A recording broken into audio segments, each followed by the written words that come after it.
Las New Towns inglesas. El movimiento de las nuevas ciudades. Se refiere a las ciudades que se construyeron después de la Segunda Guerra Mundial y que han sido deliberadamente planeadas, desarrolladas y construidas como un remedio al hacinamiento y la congestión en algunos casos, y para los asentamientos dispersos en los demás.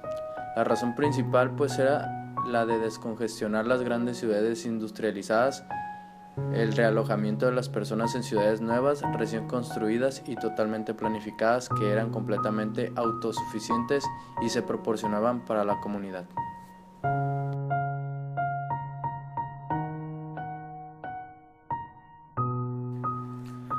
La enfermedad urbana. En 1918, escribiendo en un momento en que los avances sanitarios del siglo XIX se habían puesto de manifiesto lo mal que las personas en entornos urbanos eran, y debido a pioneros como Patrick Geddes, la relación entre los asuntos sociales y el urbanismo lentamente estaban siendo realizados. Frederick Osborne se refiere a las zonas urbanas, problemas colectivamente como la enfermedad urbana, un subproducto de la revolución industrial. Fue provocado por un ciclo vicioso en el que la industria optó por establecer bases de población cercanos para garantizar las demandas de mano de obra que podría cumplirse a su vez migrantes rurales atraídos en busca de trabajo para desplazarse a la ciudad. Se le pedía confirmación industrial y así sucesivamente. Esto dio lugar a una mayor contaminación en la ciudad, las poblaciones más altas y las condiciones de vida más densos. Por otra parte, las zonas rurales en declive rápidamente debido a la pérdida de población fueron dejados por su descomposición.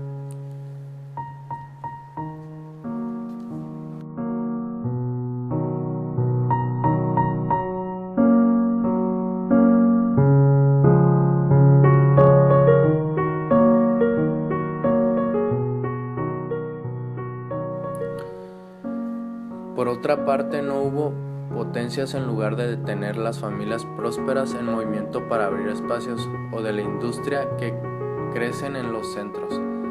El crecimiento de la franja eran vigorosos y centros existentes se quedaron a deteriorarse.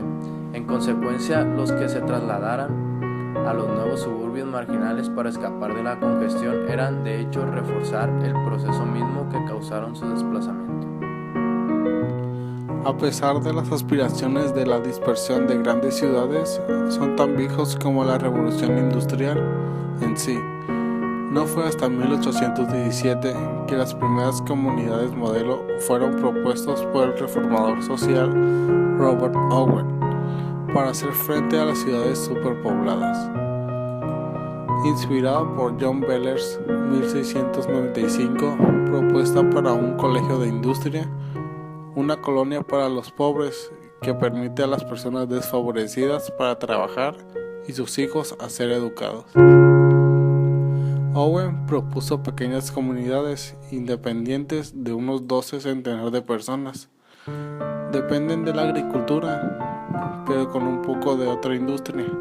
Sin embargo, sus planes se hundieron bajo el peso de las ideas revolucionarias.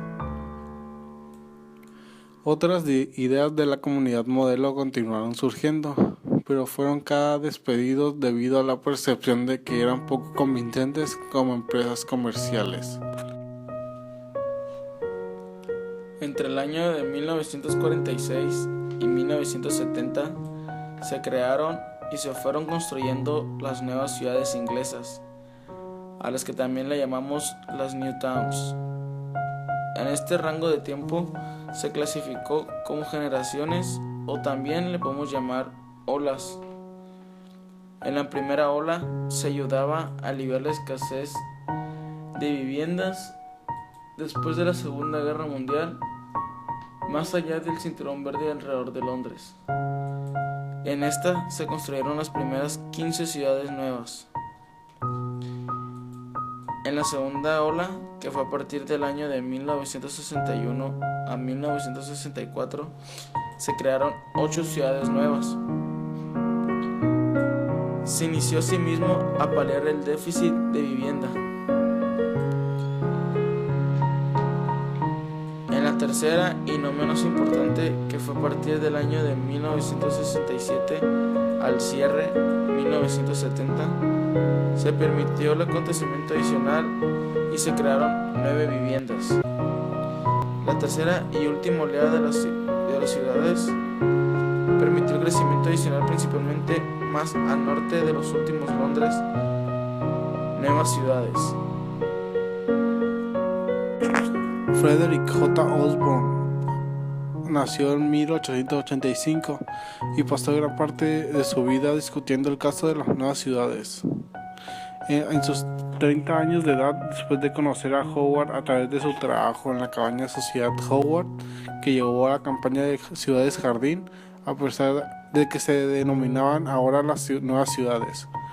Las campañas iniciales para la creación de nuevas ciudades falló, a pesar de que la vivienda se construyó, era a menudo en la forma de un barrio jardín o situada en el borde de las ciudades existentes.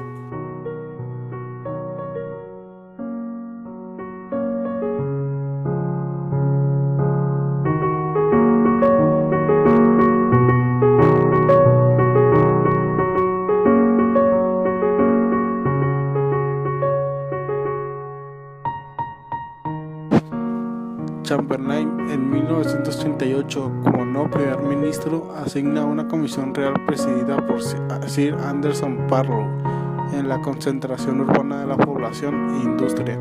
El informe resultante planteó el problema de las grandes ciudades como problema público por primera vez y llegó a la conclusión de que la descentralización planificada fue favorable. Sin embargo, debido al estallido de la guerra en 1939, el informe Barlow, publicado en 1940, fue ignorado inicialmente debido a las prioridades más inmediatas, a pesar de que finalmente se convirtió en un punto de inflexión para la política Nuevas Poblaciones.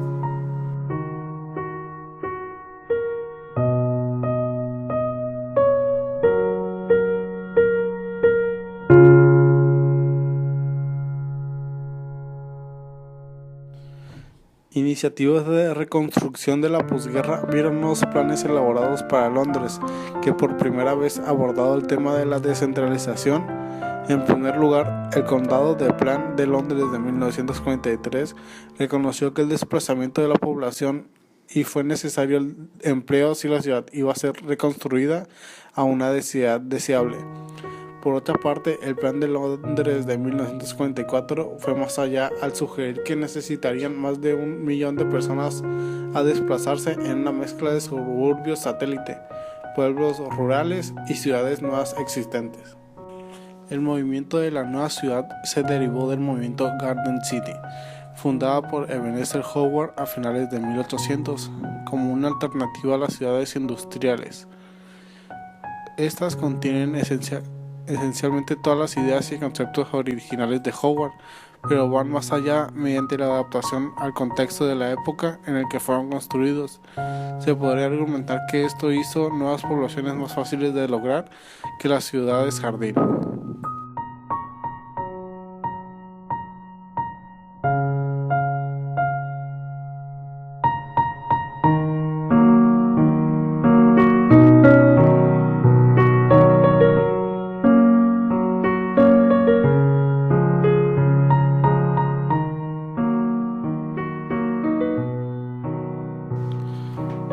El crecimiento de Londres durante el siglo XIX y el primer tercio del siglo XX fue explosivo. En 1801, el área identificada como Gran Londres sobrepasó el 1 millón de personas. 100 años después, el número de habitantes superaba los 6 millones. Y 3 décadas más tarde, el censo de 1981 rompía la barrera de los 8 millones.